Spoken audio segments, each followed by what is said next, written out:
मनुष्य जीवन के संस्कारों में विवाह भी एक प्रमुख संस्कार है, जिसके उपरांत ही सुखद दाम्पत्य जीवन और एक संस्कारी संतान की कल्पना की जाती है। प्रेम सुख जी, आप जीवन के हर तरफ कीर्तिमान स्थापित करने के पश्चात आपने अपने पारंपरिक रीति और आधुनिक रिवाजों, संस्कार और सभ्यता से ओतप्रोत आपकी शाही शादी के चर्चे सर्वत्र हैं। और दूसरी आपकी उपलब्धियों की तरह लोग आपके विवाह से भी प्रेरित हुए और आज आप अपनी धर्मपत्नी जी के साथ हमारे बीच पधारे।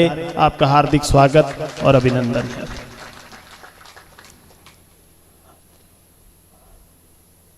श्रीमान प्रेम सुख जी समाज के लिए अब किसी परिचय के मोहताज नहीं रहे हैं। आपने लगातार अपनी उपलब्धियों से न केवल समाज को गौरवान्वित किया, बल्कि अपनी व्यक्तिगत उपलब्धियों के अलावा समय समय पर आपने समाज के युवान भाई बहनों में जिस तरह से एक सकारात्मकता का प्रचार प्रसार किया और उनमें जिस प्रकार से ऊर्जा और एक नवीन उत्साह का आपने संचार किया, उससे असंख्य युवाओं को निश्चित रूप से प्रेरणा मिली है। श्रीमान प्रेम सुख जी, माइक दे दीजिए।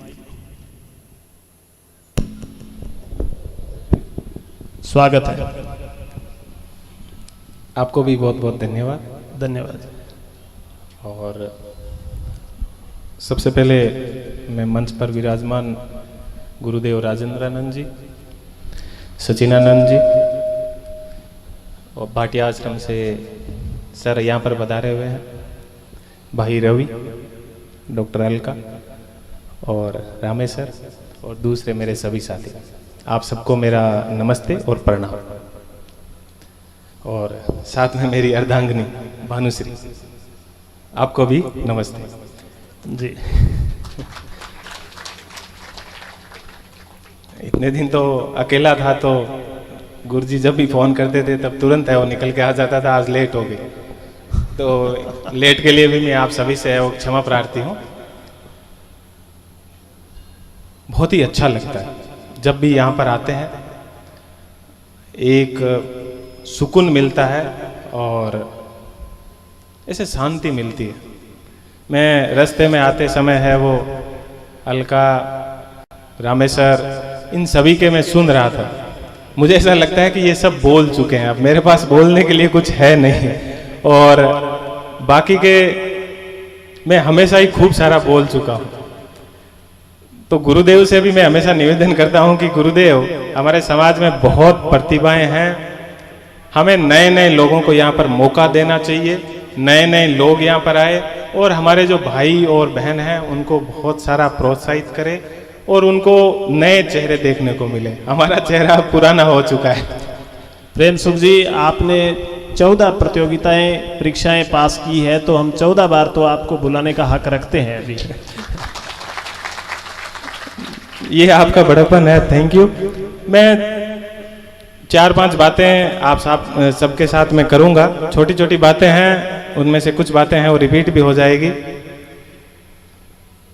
सबसे पहले मैं जो संवाद स्थापित करूंगा वो यहाँ पर जो भी बड़े बुजुर्ग बैठे हुए हैं उनसे है वो मैं बातचीत करना चाहूंगा।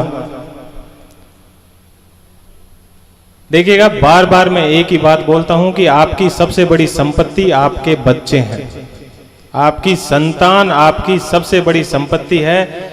और आप अपनी संपत्ति की जिस तरह से रखवाली करते हो, किसी के पास एक प्लॉट होता है ना, उसके भी 4 दीवारी करके रखते हैं कि कोई दूसरा कब्जा ना कर ले। तो आपकी सबसे बड़ी संपत्ति आपके बच्चे हैं और आपको अपने बच्चों की रखवाली करनी है। अब अपन रखवाली करेंगे कैसे? सबसे बड़ी दिक्कत यह है कि आज भी गांवों के अंदर एक दिक्कत सामने आती है, माँ बाप अपने बच्चों से कभी बात ही नहीं करते, उनको आती है शर्म, या उसके बारे में घर दूसरे कुछ बोलते हैं कि थारो टाबर तो बारे फिर है, जिन अबे के मारो के लियो रौन तो फिर वो कर ही ओ जाने रिंगा काम जाने, मैं तो आदि ले ली और बचूड़ी मारी कट जी। तो मैं आपको कहना चाहता हूं कि आज तक जो आपकी उम्र निकली है वो आपकी जवानी थी और मुश्किल समय आगे आ रहा है। और यदि आपके बच्चे सफल नहीं हैं तो आपको रात की नींद नहीं आने वाली है। तो सबसे परेशानी वाला जो समय है वो आपका आगे आने वाला है। इसलिए आपकी सबसे बड़ी संपत्ति आपके बच्चे हैं। आप अपने जीवन के अंदर अपना सबसे ज्यादा जो समय है वो अपने बच्चों को दीजिए, उसी में ही आपका जीवन सफल है। आगे वाला स्वर्ग या नरक तो किसने देखा है? यदि आपके बच्चे सफल हैं तो यही जीवन आपके लिए स्वर्ग बन जाएगा, और यदि परेशानी में है या कहीं पुलिस के चक्कर में फंस गए तो यही जीवन आपका नरक बन जाएगा। इसलिए मेरा आपसे हाथ जोड़कर यही निवेदन है कि अपने बच्चे कुछ भी गलत करें उनको जरूर टकोरे। हमारे पुलिस के अंदर एक परंपरा होती है कि सीनियर ऑफिसर को कहा जाता है कि आपके जो भी कांस्टेबल है या दूसरे कोई भी है कुछ भी गलती करें तो उनको टोकना सीखे। यदि आपने टोका नहीं तो वो गलतियां आगे बढ़ती जाएगी और कब बड़ी गलती हो जाएगी आपको पता ही नहीं चलेगा। तो आपके बच्चे कुछ गलत करते हैं तो उनको टोकना भी सीखें। आजकल सबसे बड़ी दिक्कत क्या है कि सबके एक एक दो दो बच्चे हैं, तो ये भी एक बहुत बड़ी दिक्कत है। किसी को कुछ टोक दिया या कुछ कह दिया तो एक अलग टेंशन खड़ी हो जाती है कि कमरे में चला गया, कुछ इधर उधर ना कर ले कुछ। ये तो सबसे बड़ी चीज है कि अपने बच्चों को धीरज सिखाएं, धैर्य सिखाएं, उनको सिखाएं कि हम आपको कुछ कह रहे हैं तो आपके भले के लिए ही कह रहे हैं। तो अपने बच्चों के ऊपर आप विशेष रूप से ध्यान दें। ये जो बड़े बुजुर्ग यहाँ पर बैठे हैं उनसे मेरा इतना साक, एक छोटा साक आपसे निवेदन है कि आप अपने बाकी का जितना भी समय है उस समय में से काटकर अपना अधिकतर समय अपने बच्चों के साथ निकालें। उनके कोई दिक्कत आती है उनको देखिए, वो कहाँ उठता है, कहाँ बैठता है, किसके साथ जाता है, स्कूल जाता है कि नहीं जाता है, सुबह कितने बजे उठता है। आप उनकी सब चीजों का ख्याल रखिए और बहुत ही प्रेम से उसको है वो आप समझाइए। ये मेरा आप सभी से निवेदन है। दूसरा, यहां पर जो मेरे साथी भाई और बहन बैठे हैं उनसे मैं बातचीत करना चाहूंगा।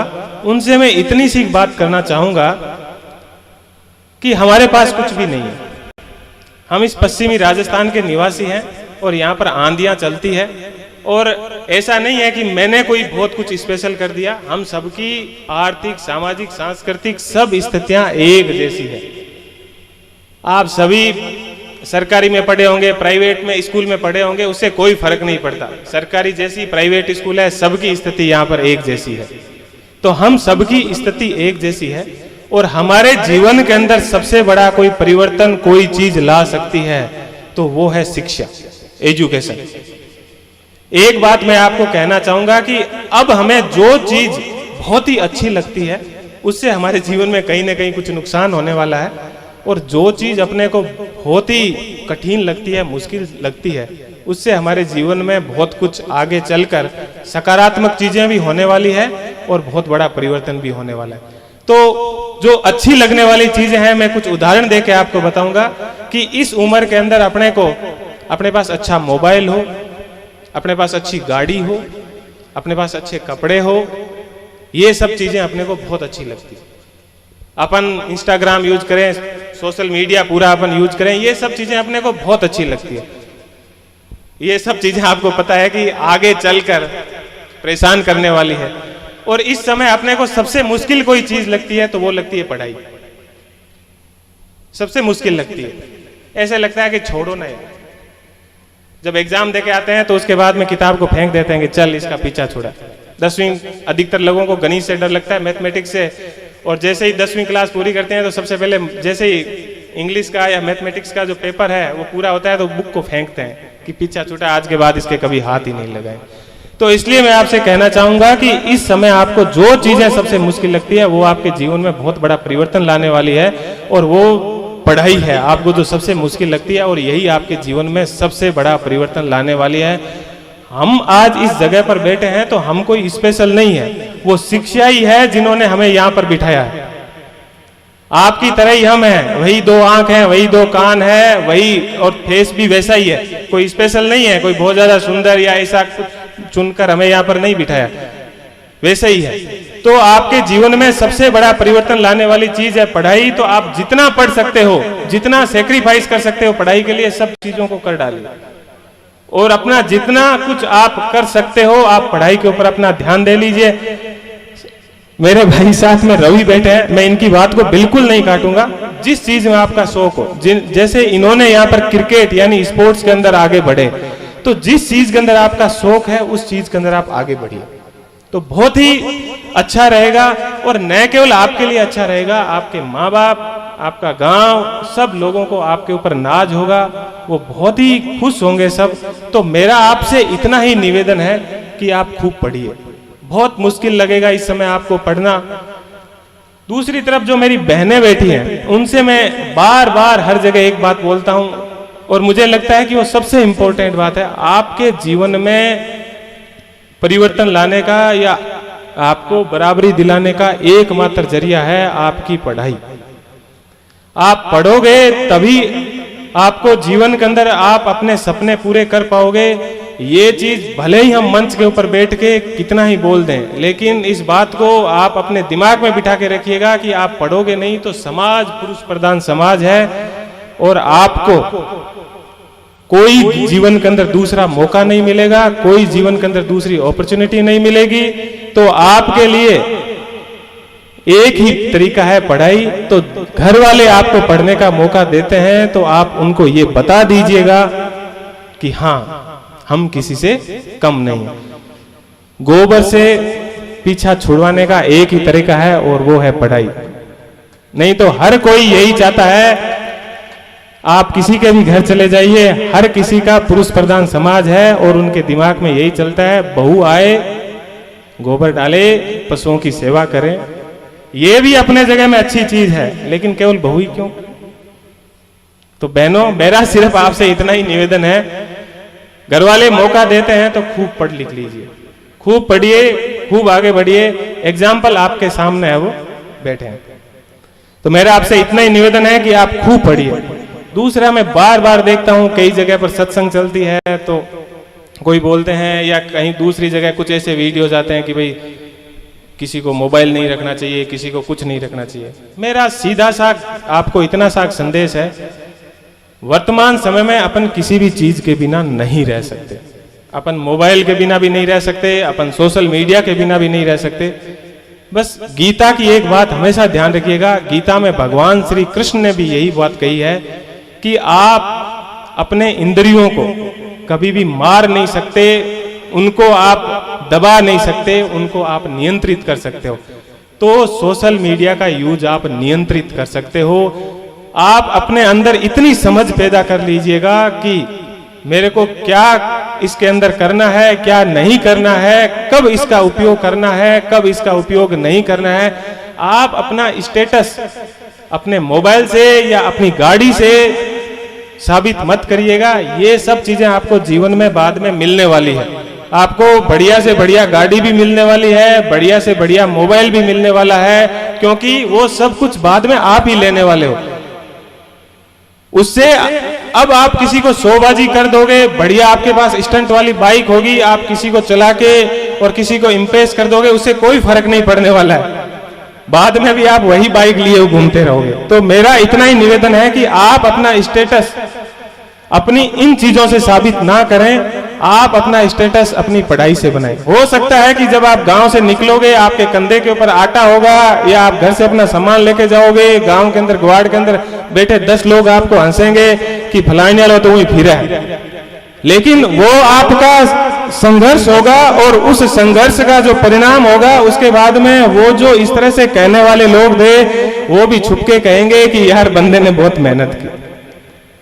तो उनसे आप कभी मत घबराइएगा कि पता नहीं मैं गांव की ग्वाड़ से या चौपाल से निकलूंगा तो कौन क्या कहेगा, कोई फर्क नहीं पड़ता। आप हमेशा ध्यान रखिएगा, दुनिया पैदल को भी हंसती है और दुनिया चढ़े हुए को भी हंसती है। तो अपने को तो जो सही है वो करना है, और अपने लिए जीवन के अंदर एकमात्र शॉर्टकट है किसी भी चीज को पाने का, वो है पढ़ाई, और पढ़ाई के अंदर खूब सारी मेहनत। उसके अलावा अपने पास कुछ भी नहीं है। कोई किसी चीज का कोई शॉर्टकट नहीं है, और हर व्यक्ति की अपनी खासियत होती है। कोई पढ़ाई में बहुत होशियार होता है, कोई बहुत कमजोर होता है, या कोई, मैं खुद कभी होशियार नहीं रहा। ऐसा नहीं है कि मुझे सब जगह सफलता मिली। मैं तो खुद मेडिकल के अंदर डॉक्टर बनना चाहता था, नहीं बना, फेल हो गया। कांस्टेबल की भर्ती के अंदर भी दौड़ा था, कांस्टेबल भी नहीं बना। तो उससे कोई फर्क नहीं पड़ता। आप पढ़िएगा, जितना हो सके पढ़िएगा। जो गट्टे पे बैठ के, चौपाल में बैठ के, एक हाथ के अंदर जो खैनी लगाते हैं, जर्दा लगाते हुए कुछ भी बोलते हैं, उससे कोई फर्क नहीं पड़ता। उनकी बातों से फर्क पड़ता तो वो जीवन में बहुत आगे जाते। अधिकतर बच्चे मेरे को कहते हैं कि साहब गांव वाले हंसते हैं, ये होता है। मैंने कहा, क्या फर्क पड़ता है उससे हंसने से? लोगों का काम ही हंसना है। तो मेरा इतना ही निवेदन है, खूब पढ़िए, कभी भी इन चीजों से डिमोरलाइज मत होइए, आग अपने अंदर रखिए। मैं यहां पर बोलूंगा, उससे हो सकता है कि आप बहुत ज्यादा मोटिवेटेड थोड़ी सी देर के लिए हो जाओगे, लेकिन हमेशा तो नहीं रह पाओगे। अपने अंदर होनी चाहिए आग कि नहीं, मुझे तो ये करना है। और कुछ करने के लिए आपको बहुत कुछ सेक्रीफाइस भी करना पड़ता है। बहुत सी चीजें आपको छोड़नी भी पड़ती है, बहुत से फंक्शन छोड़ने पड़ते हैं, बहुत सी चीजें छोड़नी पड़ती है, बहुत से लोगों से सुनना पड़ता है। तो ये सब चीजें अपने को जीवन में करनी पड़ेगी। ये आपका त्याग है, और उसके बाद में सफलता मिलेगी, तभी तो मजा आएगा। इसलिए इतना ही निवेदन है, बार बार मैं आपसे इतना ही निवेदन करूंगा कि अपने जीवन के अंदर परिवर्तन लाने वाला कोई एकमात्र जरिया है, तो वो है शिक्षा।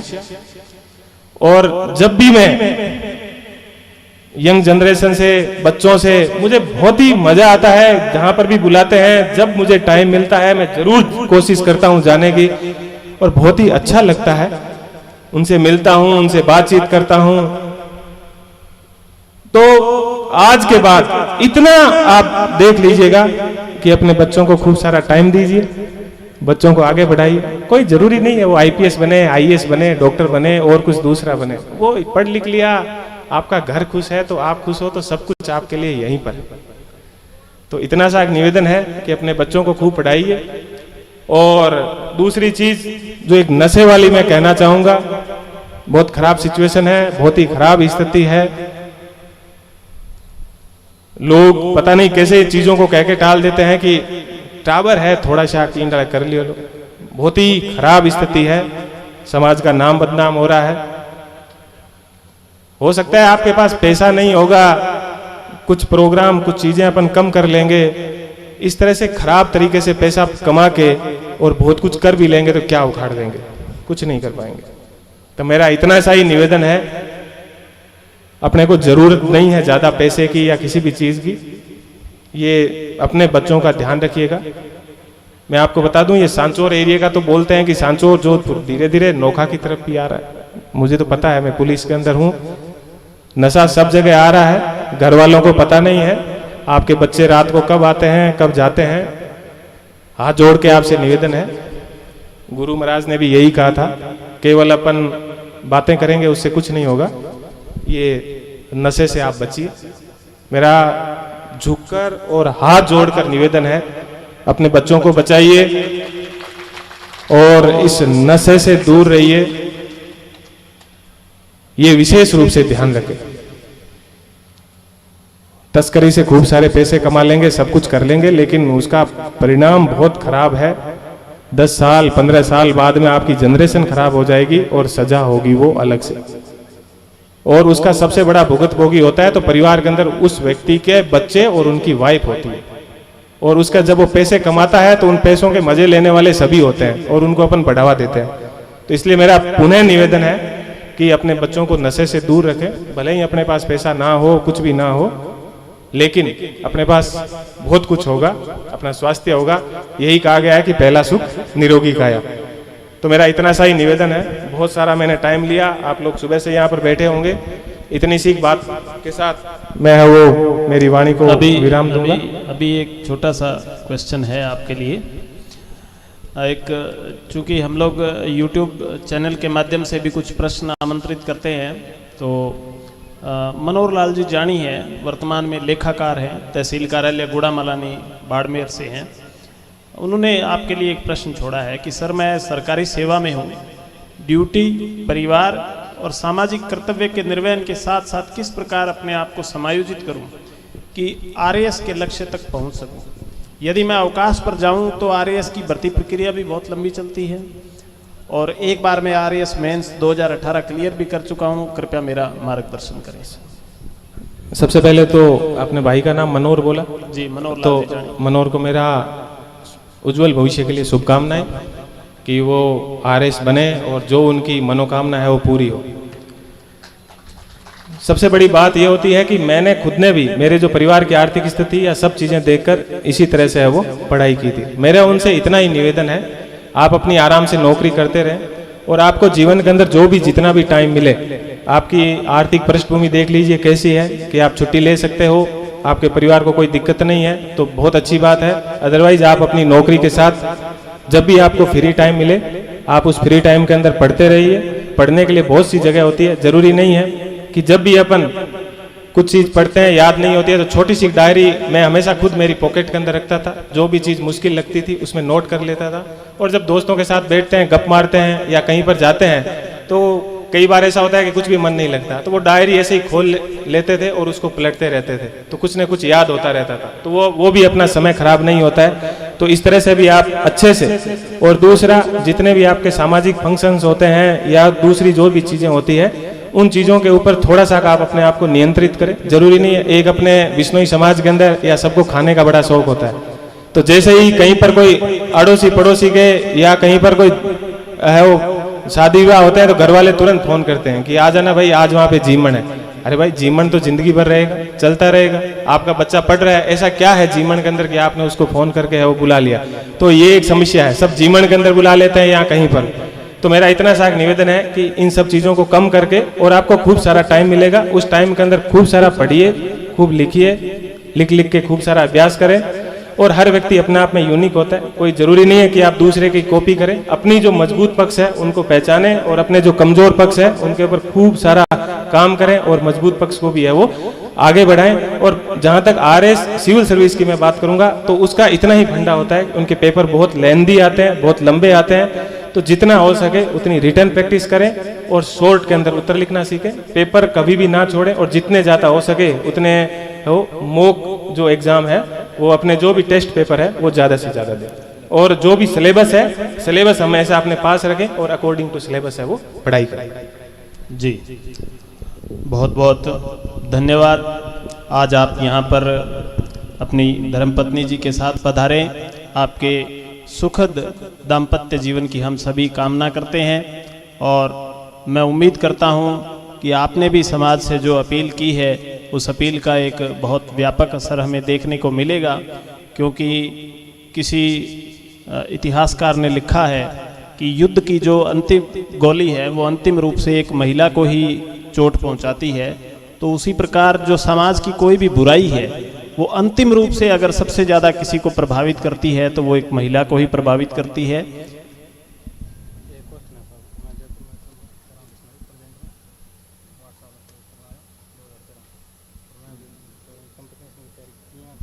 ठीक है।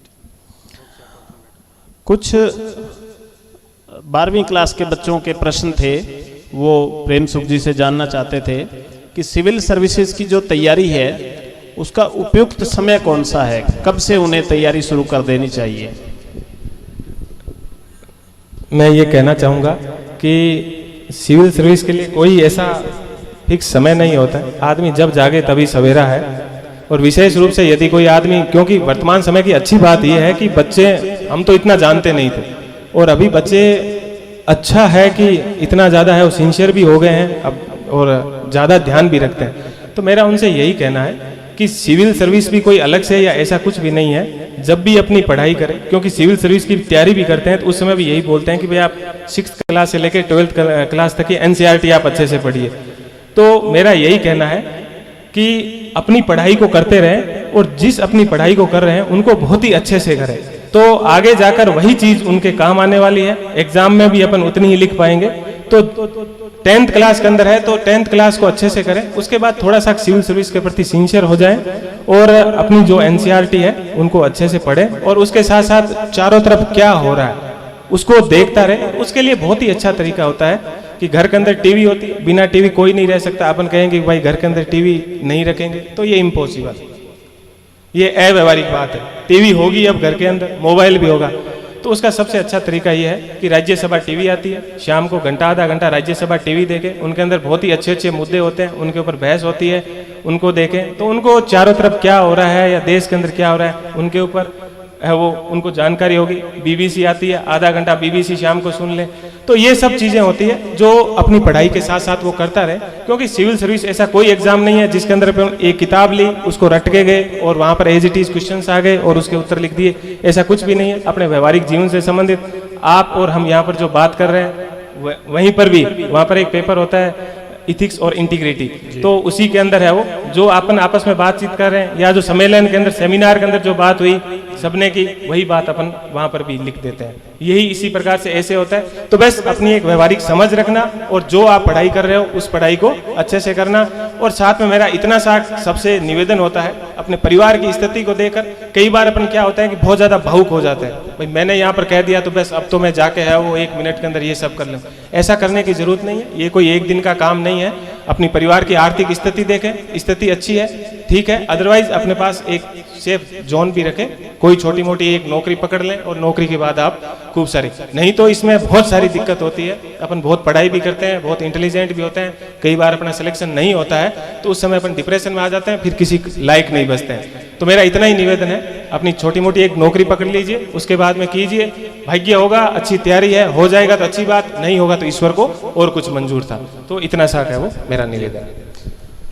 जी बहुत बहुत धन्यवाद।